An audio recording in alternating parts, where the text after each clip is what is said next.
जमाल और मनाजिर से मालामाल चमोली में पहाड़ों से घिरी हुई फूलों की एक वादी, जो हकीकत की दुनिया से कोसों दूर एक तखयलाती दुनिया की सैर करा देगी। यहाँ के रंग बिरंगे फूलों के बागात से आपकी आंखों को ठंडक और दिल को सुकून मिलेगा।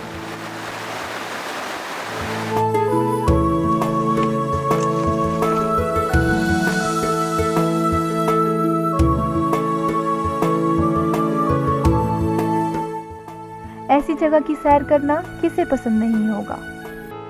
आइए हम आपको आलमी सतह पर मशहूर चमोली की इस हसीन वादी के बारे में बताते हैं, जहां हर बरस मुल्क और बैरून मुल्क से लाखों की तादाद में लोग सयाहत की गर्ज से आते हैं और दोबारा आने की चाह लिए वापस हो जाते हैं।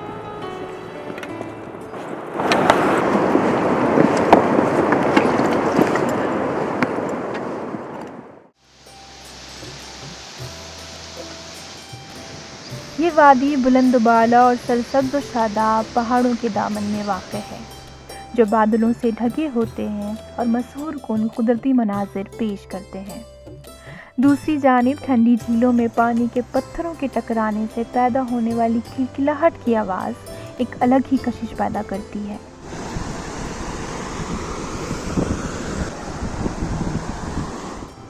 वर्तमान में वैली ऑफ फ्लावर्स में लगभग 50 स्पीशीज के जो फ्लावर्स हैं वो अभी खिले हुए हैं और जुलाई मंथ में और भी स्पीशीज के फ्लावर्स हैं, उनके खिलने की भी जो है वो उम्मीद है। मुकामी लोग फूलों की इस वादी को परियों का मस्कन मानते हैं। इसकी वजह से लोग एक तवील अरसे तक यहाँ जाने से कतराते थे। ताहम अब ये इलाका सयाहों की आमद का मरकज़ बना हुआ है। वाज़ेह रहे कि वादी ऑफ फ्लावर्स की दरियाफ्त 1931 में फ्रैंक स्मिथ और उसके साथी होल्ड्सवर्थ ने की थी, जो एक बरतानवी कोहपेमा थे।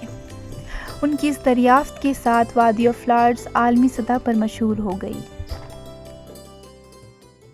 आज 30 जून को राज्य सरकार एवं भारत सरकार से प्राप्त गाइडलाइंस के अनुसार वैली ऑफ फ्लावर्स को पर्यटकों के लिए खोल दिया गया है। पर्यटकों को एक कोविड नेगेटिव रिपोर्ट के साथ में एंट्री दी जाएगी और उन्हें कोविड जो प्रोटोकॉल के नियम हैं उसका पालन करना अनिवार्य होगा। बहुत कम लोग जानते हैं कि वादी ऑफ फ्लावर्स का तस्करा हिंदू मजहबी रिवायत में भी पाया जाता है। ये ख्याल किया जाता है कि राम रावण की जंग में लक्ष्मण के बेहोश होने के बाद हनुमान जी इसी जगह से संजीवनी बूटी ले गए थे। हकीकत में हिमालय के इस ऊंचे खित्ते में कीमती जड़ी बूटियां पाई जाती हैं, जो बहुत सारी बीमारियों के लिए मुफीद मानी जाती हैं। Bureau report, ETV Bharat, Urdu.